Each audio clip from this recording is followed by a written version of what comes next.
обвинетите Бовек Шуклев, Драги Јанев, Славе Ристевски, Драган Денковски да ги огласи за виновни. И тоа, Бовек Шуклев за кривично дело примање подкуп по член 357 став 1 од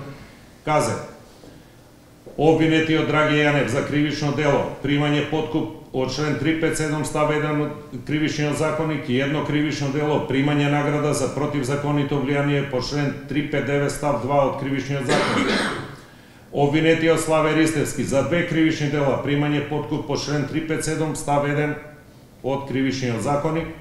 и обвинетиот Драган Денковски за 3 кривични дела давање подкуп по член 358 став 1 од КЗ. И врз основа на погоре наведеното им ја изрекува следна пресуда. Обвинетиот Бовек Шуклев го осудува на казна затвор во трајање од 2 години. Обвинетиот Драги Јанев за секое кривично дело му утврдува казна затвор во трајање од по 2 години и му изрекува единствена казна затвор во трајање од 2 години и 6 месеца. Обвинетиот Славе Ристевски му утврдува казна затвор од по 2 години за секое поединечно кривично дело и му изрекува единствена казна затвор во трајање од 2 години и 6 месеца. Обвинетиот Драган Денковски му утврдува казна затвор во трајање од по 10 месеци за секое кривично дело и му изрекува единствена казна, алтернативна мерка условна казна во трајање од 2 години која нема да се изврши доколку обвинетиот за 5 години не стори ново кривично дело. Обвинетиот Стојан Дебарлиев согласно член 403 од ЗКП се ослободува од обвинение за кривично дело злоупотреба на службена положба и овластување по член 353 став 1 од КЗ, поради тоа што застапникот на обвинението не докаже надвор од разумно сомневање дека обвинетиот го сторил делото за кое се обвинува. Воедно судот, согласно член 38б од Кривичниот законник на обвинетите професори им изрекува мерка забрана за вршење на професија и дејност или должност во трајање од 10 години,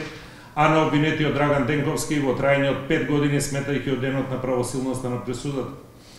При определувањето на видот и висината на казната, односно кривичната санкција, судот се раководеше пред се од природата на кривичното дело кое на обвинетите им се става на товар, нивното својство и професија која вршиле при извршување на кривичното дело и при тоа ги примени одредбите за ублажување на казна согласно член 40, 47, 42 и 50 од Кривичниот законник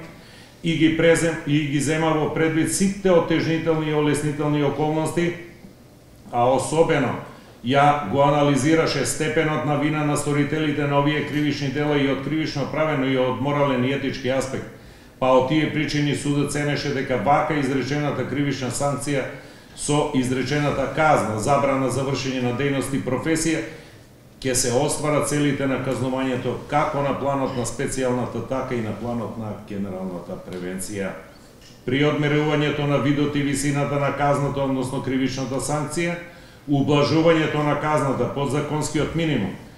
имајќи ја предвид дека за кривично дело примање подкуп по член 357 став 1 од КЗ е предвидена казна затвор од 4 до 10 години. За кривично дело примање награда за противзаконито влијание по член 359 став 2 е предвидена казна затвор во трајање од 1 до 3. За кривично дело давање подкуп по член 358 став 1 е предвидена казна затвор во трајање од 1 до 5 години. Судот ја имаше предвид и возраста на обвинетите и фактот што тројцата професори кои денес се обвинети се веќе во пензија, а во таа смисла основен акцент и цел на казнувањето на овој судечки совет за кривичните дела кои им се ставаат на товар беше токму заштита на образовниот процес, образовната установа и во таа смисла овој судечки совет смета дека изречената казна забрана за вршење дејност и професија фактички значи нивно оддалечување од образовниот процес во целина и оневозможување на било каква форма на понатамошен ангажман и контакт со студенти и идни академски граѓани и конечно со оваа казна судот смета дека во целост се остваруваат целите на казнувањето во конкретниот случај.